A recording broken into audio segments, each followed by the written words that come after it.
Sorry, I'm going to have you right over here.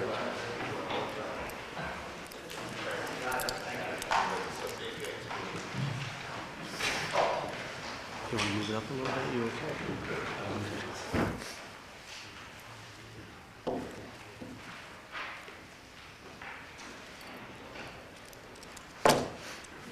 So how material is the judge now?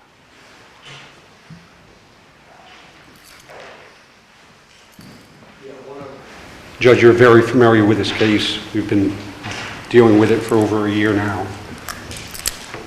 I've provided you with voluminous records that set forth our position and our requests for your consideration.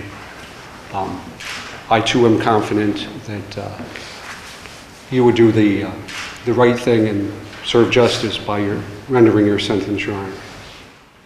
Thank you. Ms. Tomlin, at this time, I want to give you the opportunity to make a statement to me if you wish prior to the imposition of sentence. You are not required to make that statement, but if you wish to do that, please do that now. Your Honor, I would like to say that I'm always sorry for my actions, and something like this will never happen again. I'm sorry, really sorry for my actions, and Something like this will never happen again. It probably encompasses several hundred pages of documents. I've read them all.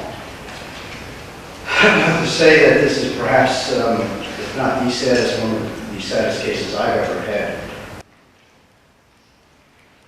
I'm going to impose sentence as follows. Of course, the mandatory surcharges for crime victim assistance fees, DNA data bank registration fee, totaling $375 is imposed.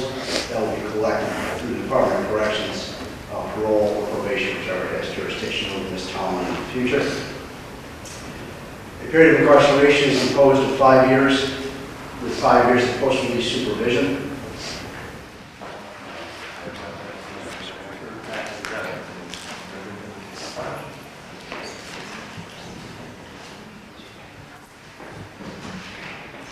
I got a very compassionate judge. I've got a judge that was willing to look at a lot of material. He went out on a limb. He did a difficult thing. The range is 5 to 25. He took an awful lot of factors into consideration, and he gave us the very lowest possible sentence we could obtain. How would you describe Tara's mental capacity? You know, she's got a local diploma from Germantown Central School District. She graduated from there. You know, it took her a little longer. She graduated when she was 19 and a half, but you know, she's a hardworking. She was a hardworking young woman. Did she know what she was doing? Part of the reason that it went to manslaughter 1 was because of extreme emotional disturbance. Arguably, she knew certain aspects, but I believe that the people and the judge understood that she was under the throes of extreme emotional disturbance and did not know what to do once the child was born. What do you think is the message here from this case? Oh, I don't know. I don't know that there's any message. Judge Nichols told you it was the saddest case that he's ever seen, and I don't disagree. What do you think people should get out of this then? Well, there are a great number of ways that people can handle a situation when they're in crisis like she was with respect to her child. And she knew or took advantage of none of them. So I don't know that this is something that's going to be repeated oftentimes, if ever, in Columbia County. But the message is these things continue to happen, no matter how hard we try, regardless of the good works of so many organizations, charitable and otherwise, that try to deal with these situations.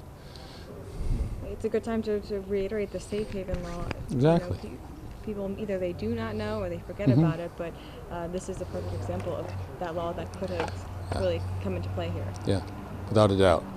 Without a doubt.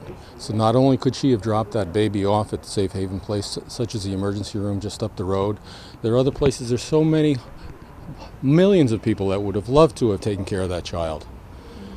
And with that, in my discretion, I am going to impose sentence as follows. Of course, the mandatory surcharges for crime victim assistance fees, DNA data bank registration fee, totaling $375 is imposed.